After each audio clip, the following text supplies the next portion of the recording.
I feel like caring, hustle, and integrity are also related. Part of caring is caring enough to hustle, caring enough to do what you say you're going to do, caring about the customer and making sure you're doing the right thing by them.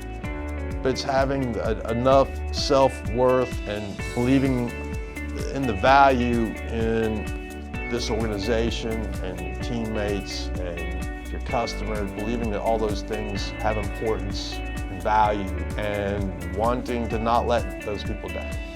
It's interesting, you talk about caring, and Kim DeJarnett is one of the first people that come to my mind. And most customers probably never see her or talk to her.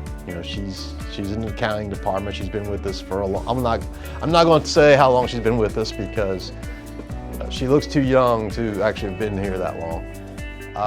But she's been here a long time, and she knows this place, and she's part of the outreach committee, and when the customers do end up with her, she cares, and it's very clear. She cares about this place. She cares about the people here. She cares about our employees. She cares about doing the right thing. There's a lot of caring with her. Katrina Miller in the sales department is someone that I feel like cares a lot. She cares a lot about her her customers. She cares about this place. She's got a big heart.